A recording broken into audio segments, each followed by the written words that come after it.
Bonjour à tous, bienvenue sur DFTW, un endroit pour trouver une vraie Chine.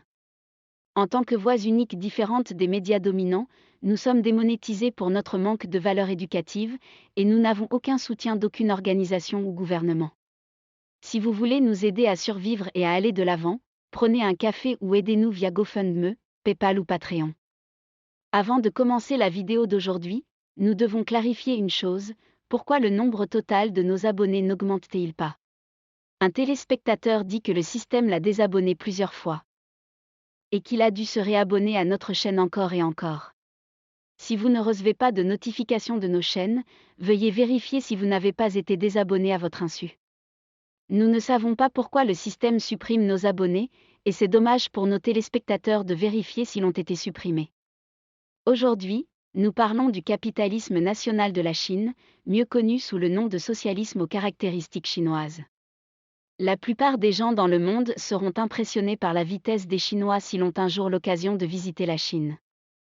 En à peine 4 décennies, le pays est devenu l'infrastructure la plus avancée du monde, avec des milliers de gratte-ciel. Lorsque la Chine a ouvert sa porte au monde extérieur dans les années 1980, des centaines de milliers de Chinois sont allés aux États-Unis pour apprendre la science et la technologie, à la recherche d'opportunités pour s'actualiser. Ils ont été choqués par la richesse, l'ouverture et la prospérité de l'Amérique. Si un Chinois ordinaire de Pékin, Shanghai ou Guangzhou visite les États-Unis en 2022, disons à Détroit, Denver ou Seattle, il doit être choqué par l'état de délabrement de l'Amérique.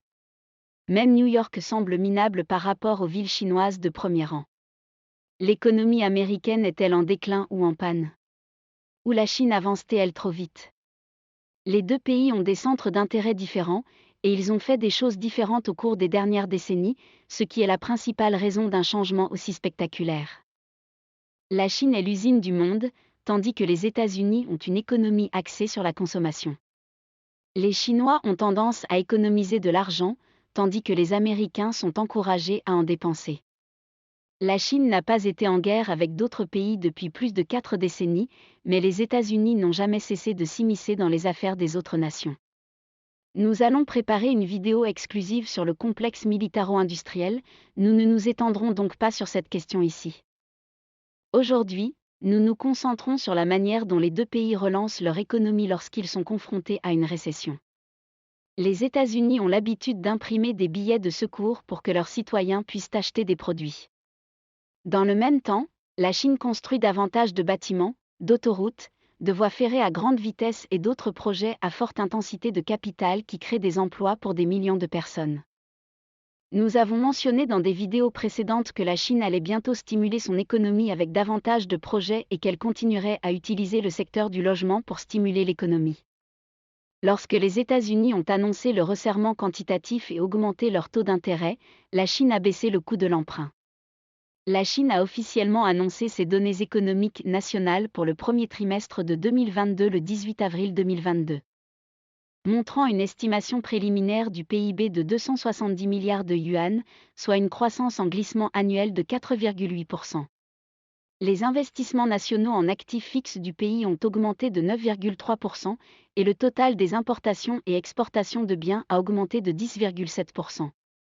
Dans l'ensemble, l'économie chinoise a poursuivi sa reprise au premier trimestre, les indicateurs économiques se situant dans une fourchette raisonnable, ce qui constitue une bonne opportunité pour l'économie mondiale, qui est pleine d'incertitudes. Depuis le début de la guerre en Ukraine, la situation internationale a considérablement changé, et les prix internationaux des produits de base ont atteint de nouveaux sommets.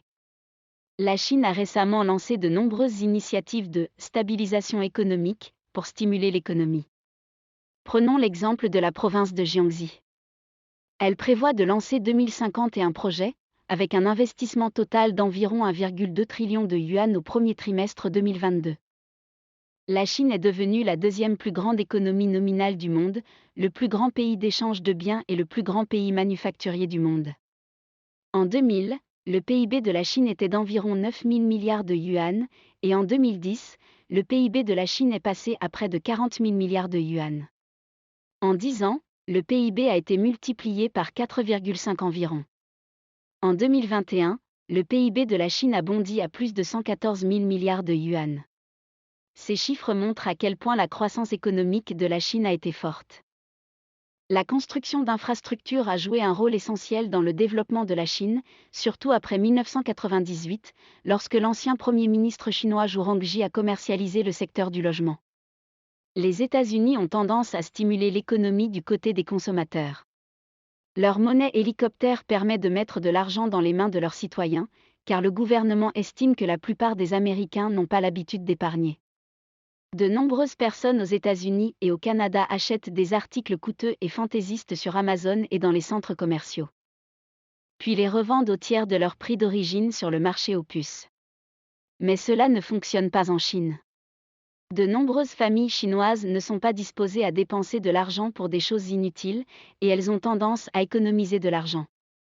Par conséquent, le gouvernement chinois ne distribue pas d'argent gratuit pour stimuler la consommation. Il choisit plutôt de stimuler son économie du côté de la production. L'investissement dans la construction d'infrastructures représente la consommation pour l'amont de la chaîne industrielle.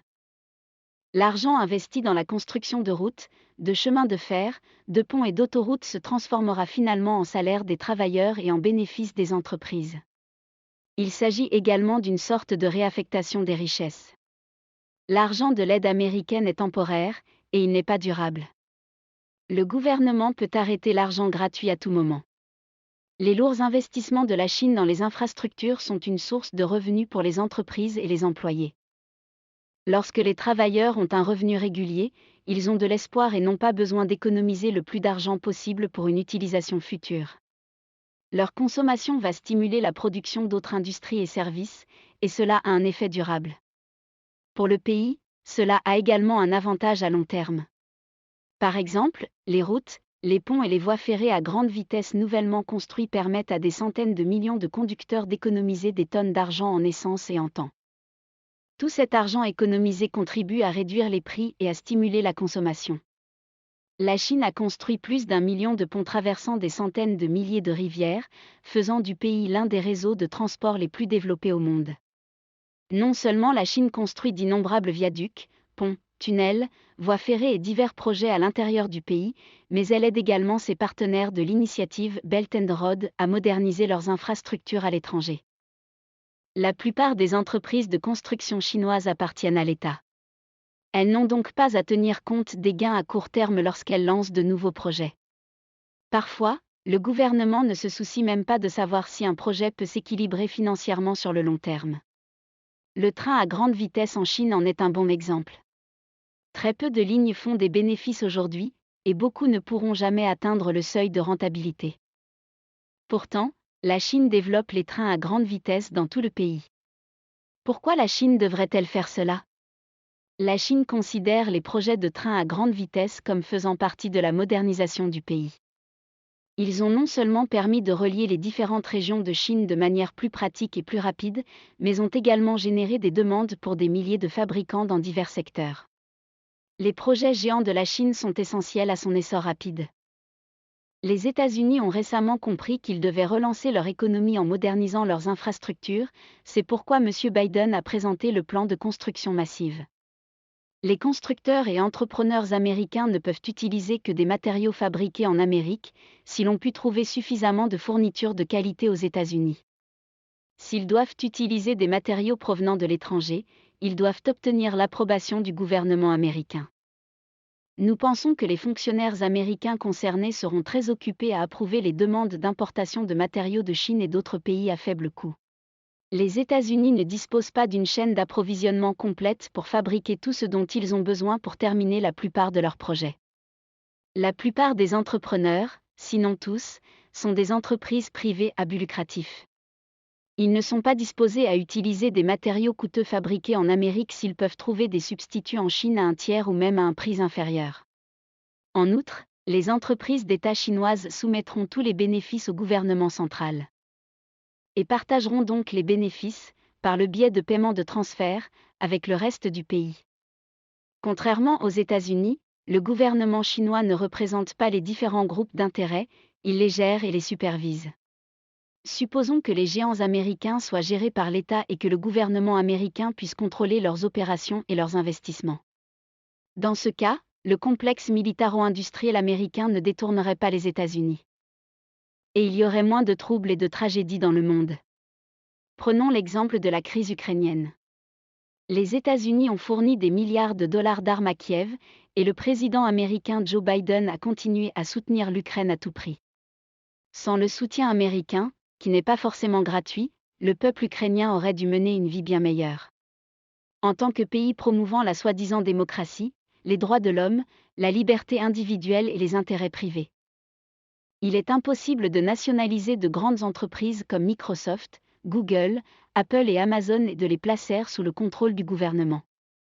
La Chine adopte le capitalisme national, et elle ne permet pas aux grandes entreprises de contrôler le pays avec leurs agents au sein du gouvernement, ce qui est un cas totalement différent aux États-Unis. Merci beaucoup pour votre soutien continu. Le temps précieux que vous passez avec nous est très apprécié. Nous faisons notre travail comme une mission. Une cause, s'il vous plaît, aidez-nous à grandir et à atteindre un public plus large en faisant suivre notre contenu à autant de personnes que possible. Nous publions des vidéos quotidiennement et nous postons des vidéos longues sur des sujets qui intéressent les téléspectateurs 1 ou 2 fois par semaine.